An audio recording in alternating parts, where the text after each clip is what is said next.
ये है Taiwan, China से तकरीबन 130 मील दूर, दुनिया का सबसे स्ट्रेटेजिकली इम्पोर्टेंट आइलैंड, जो इस वक्त पूरी दुनिया की निगाहों का मरकज बना हुआ है।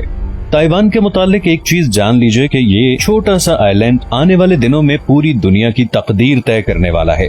जो भी ताइवान को कंट्रोल करेगा 21वीं सदी का मालिक वही होगा। ऐसा क्या राज है इस 2 करोड़ की छोटी सी आबादी वाले मुल्क में कि आज दुनिया की 2 बड़ी सुपर पावर्स इसका कंट्रोल हासिल करना चाहती हैं और इसके लिए वो किसी भी हद तक जाने को तैयार हैं।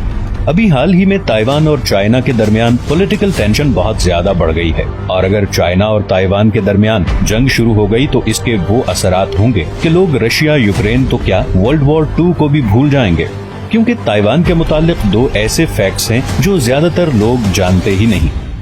ताइवान की हिस्ट्री की बात करें तो ताइवान पर हजारों साल से बीजिंग में मौजूद चाइनीज क्विंग डायनेस्टी की हुकूमत रही है। फिर 1895 में जापान ने ताइवान पर कब्जा कर लिया और अगले 50 साल तक उस पे हुकूमत की। लेकिन वर्ल्ड वॉर 2 के आखिर में जापान को ये आइलैंड चाइना को वापस करना पड़ा। इस दौरान चाइना में माओ ज़ेडुंग के कम्युनिस्ट और चिंग काई शेक के नेशनलिस्ट के दरमियान एक जबरदस्त सिविल वॉर शुरू हो गई। कम्युनिस्ट ये जंग जीत गए और 1949 में पीपल्स रिपब्लिक ऑफ चाइना वजूद में आ गया। दूसरी तरफ नेशनलिस्ट चाइना से भागकर ताइवान आ गए और तब से लेकर आज तक ताइवान उन नेशनलिस्ट्स के कंट्रोल में ही है। और 1945 में शुरू होने वाली ये सिविल वॉर अब इंटरनेशनल जियोपॉलिटिक्स का एक इंतहाई इम्पोर्टेंट हिस्सा बन चुकी है। एक तरफ ताइवान है जो अब एक डेवलप्ड वेस्टर्न ओरिएंटेड कंट्री बन चुका है, जो कि किसी भी हाल में चाइना की कम्युनिस्ट पार्टी के कंट्रोल में नहीं जाना चाहता, और दूसरी तरफ चाइना है जो अभी भी ताइवान को अपना हिस्सा मानता है। और अगर मैं प्रेसिडेंट शी जिनपिंग की रिसेंट स्पीच को कोट करूं तो ताइवान को दोबारा बीजिंग के कंट्रोल में लाना चाइना का एक हिस्टोरिक मिशन है और इस मिशन को पूरा करने के लिए चाइना किसी भी हद तक जा सकता है। लेकिन क्या वाकई चाइना ताइवान पे अटैक करेगा? और क्या अमेरिका, जो कि ताइवान का अनऑफिशियल प्रोटेक्टर है, ये सब होने देगा? 77 साल गुजरने के बावजूद ताइवान यूनाइटेड नेशन का मेंबर नहीं बन सका और आज की डेट में सिर्फ 15 छोटे कंट्रीज ताइवान को ऑफिशियली रिकॉग्नाइज करते हैं। और इसकी वजह यह है कि चाइना ताइवान को सिर्फ एक बागी प्रोविंस समझता है और किसी भी ऐसे मुल्क के साथ डिप्लोमेटिक रिलेशंस नहीं रखता जो ताइवान को ऑफिशियली रिकॉग्नाइज करता हो। अब चाइना 1.5 अरब की आबादी के साथ दुनिया की दूसरी बड़ी इकोनॉमी है और इसीलिए सारी दुनिया, इवन के अमेरिका भी इस इशू में पब्लिकली चाइना को सपोर्ट करता है और ताइवान को इंडिपेंडेंट स्टेट रिकॉग्नाइज नहीं करता। लेकिन दूसरी ही तरफ अमेरिका ताइवान का सबसे बड़ा अनऑफिशियल सपोर्टर भी है, बल्कि अमेरिका अब तक अरबों डॉलर के हथियार ताइवान को बेच चुका है, जिसमें हेलीकॉप्टर्स, जेट्स, मिसाइल्स और सबमरीन्स शामिल हैं। अमेरिका के बहरी जहाज भी हर महीने में एक दफा ताइवान स्ट्रेट में जरूर पेट्रोल करते हैं। अमेरिकन प्रेसिडेंट जो बाइडेन ने अभी पिछले अक्टूबर में ही ये पब्लिकली कहा कि अगर चाइना ने ताइवान पे हमला किया तो अमेरिका उसे हर हाल में डिफेंड करेगा। लेकिन अमेरिका ताइवान के लिए चाइना जैसी स्ट्रॉन्ग मिलिट्री से टक्कर क्यों लेगा? इसकी सबसे पहली वजह है चाइना की जोग्राफियाई हकीकत। चाइना के पास 14,000 किलोमीटर लंबी दुनिया की 10वीं बड़ी कोस्ट लाइन है जो पैसिफिक ओशन को टच करती है। चाइना की आधी से ज्यादा आबादी इन्हीं साहिली इलाकों में रहती है। दुनिया के बड़े पोर्ट सिटीज जैसे कि हांगकांग, शेंजन और शंघाई वगैरह इसी कोस्ट लाइन पे हैं और ये शहर चाइना की इकोनॉमी को बाकी दुनिया की सप्लाई चेन से कनेक्ट करते हैं और यहीं से सारी दुनिया को चाइना अपनी चीजें एक्सपोर्ट करता है। लेकिन इन सारे रास्तों में छोटे छोटे आइलैंड हैं जैसे जापानीज आर्किपेलागो, रियूको आइलैंड और फिलीपींस वगैरह, जिनकी वजह से ऐसे चोक पॉइंट्स बने हुए हैं। चाइना की बदकिस्मती ये है कि ये सारे आइलैंड्स अमेरिका के इन्फ्लुएंस में हैं, यानी ये उसके दोस्त हैं। तो चाइना के सारे समुद्री जहाज असल में उन चोक पॉइंट से गुजर कर जाते हैं जो उसके सबसे बड़े दुश्मन अमेरिका के कंट्रोल में हैं। और ये सब अमेरिका ने बहुत इंटेंशनली 1950 में डिजाइन किया था, जब कम्युनिस्ट पार्टी ने चाइना पे कब्जा किया था। अमेरिका का इस पॉलिसी बनाने का मकसद था ईस्टर्न पैसिफिक ओशन में अपना कंट्रोल और डोमिनेंस बरकरार रखना। अब चाइना के साथ किसी भी कॉन्फ्लिक्ट की सूरत में अमेरिकन नेवी और उसके ये दोस्त आइलैंड्स ये चोक पॉइंट्स ब्लॉक कर सकते हैं और ऐसा कदम पूरी चाइनीज इकोनॉमी को घुटनों पे ले आएगा। इसीलिए ताइवान अमेरिका और चाइना दोनों के लिए बहुत ही इम्पोर्टेंट पॉइंट है।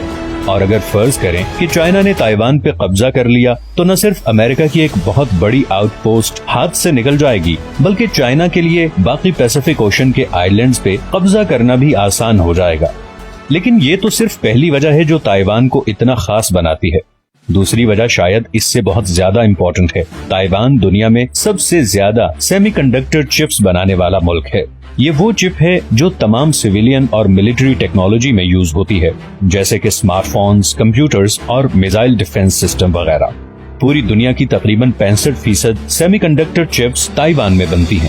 Taiwan semi conductor manufacturing company, جسے TSMC کہتے ہیں، دنیا میں سب سے بڑی سیمی کنڈکٹر چپس بنانے والی کمپنی ہے۔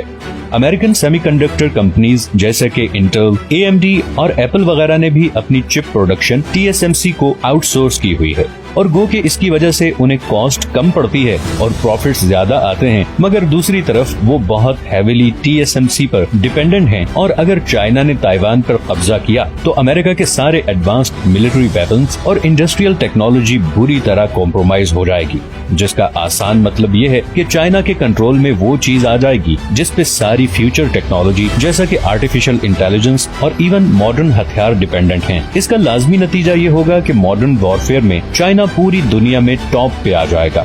لیکن دوسری طرف ایک اور انٹرسٹنگ بات یہ ہے کہ پوری دنیا کی کل 60% سیمی کنڈکٹر چپس کی مانگ چائنا میں ہے، اور اس ڈیمانڈ کو پورا کرنے کے لیے چائنا زیادہ تر تائیوان سے ہی چپس امپورٹ کرتا ہے، بلکہ تائیوان چائنا ٹریڈ کا 50% سیمی کنڈکٹر چپس ہی ہیں۔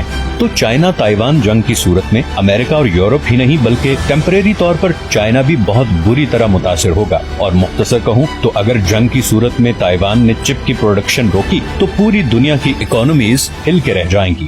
لیکن اس کا یہ مطلب نہیں کہ چائنا تائیوان پہ حملہ نہیں کرے گا۔ ایکسپرٹس کے مطابق اگر چائنا سے تائیوان پہ قبضہ کرنا ہے تو اس کے پاس صرف 2030 تک کا ٹائم ہے، کیونکہ تب تک امریکہ اور یورپ بہت آلٹرنیٹیو ڈیولپ کر چکے ہوں گے، آرٹیفیشل انٹیلیجنس چھا چکی ہوگی، اور شاید یہ سارے دیش چائنا سے بہت زیادہ اسٹرانگ پوزیشن میں آ چکے ہوں۔ اسی لیے امریکن تھنک ٹینکس کے مطابق 2022 سے 2026 کے دوران کبھی بھی چائنا تائیوان پہ حملہ کر سکتا ہے، اور اسی لیے چائنا پچھلے کچھ عرصے سے بہت ایگریسولی ریئیکٹ کر رہا ہے۔ ابھی ریسنٹلی امریکن ہاؤس اسپیکر کے وزٹ کے بعد چائنا نے تائیوان کے بالکل قریب سمندر میں بحری مشقیں شروع کر دی۔ اس جنگ میں شکست چائنا کے لیے بہت شرم کا موقع ہوگا، اور اس کی دنیا کی نیکسٹ سپر پاور بننے کی خواہش پہ ایک سوالیہ نشان آ جائے گا۔ دوسری طرف اس میں کامیاب ہونا امریکہ اور اس کے ایلائز کا حوصلہ توڑ دے گا، اور ایشیا میں چائنا کی برتری قائم ہو جائے گی۔ اور صرف یہی نہیں بلکہ امریکہ اور یورپ اس ایڈوانس سیمی کنڈکٹر چپ سے بھی ہاتھ دھو سکتے ہیں جو فیوچر ٹیکنالوجی کی ہے۔ اس جنگ کی صورت میں باقی دنیا کے ملک کیا ریئیکٹ کریں گے یہ تو وقت ہی بتائے گا، لیکن ایک بات تو یقینی ہے کہ اس کے اثرات رشیا یوکرین وار سے کہیں زیادہ خطرناک ہوں گے، اور عین ممکن ہے کہ اگر دوسرے ملک تائیوان کی مدد کو آئے تو ایک ورلڈ وار شروع ہو جائے گی۔ چائنا تائیوان کانفلکٹ ایک بہت ہی کمپلیکس ٹاپک ہے، اور میں نے بہت مشکل سے اسے سمرائز کیا ہے۔ یہ ہیں وہ سارے سورسز جن سے اس ویڈیو کے لیے میں نے کنسلٹ کیا۔ آپ کی اس ساری سچویشن کے بارے میں کیا رائے ہے؟ اپنی سجیشنز نیچے کامنٹس میں ضرور دیں، اور اگر آپ کو یہ ویڈیو اچھی لگی ہے تو اسے لائک اور چینل کو سبسکرائب کر دیں۔ میں نے ابھی بہت سے انٹرسٹنگ ٹاپکس پہ ویڈیوز بنانی ہیں، تو آپ کی سپورٹ بہت ضروری ہے۔ اپنا خیال رکھیے گا، ملتے ہیں نیکسٹ ویڈیو میں۔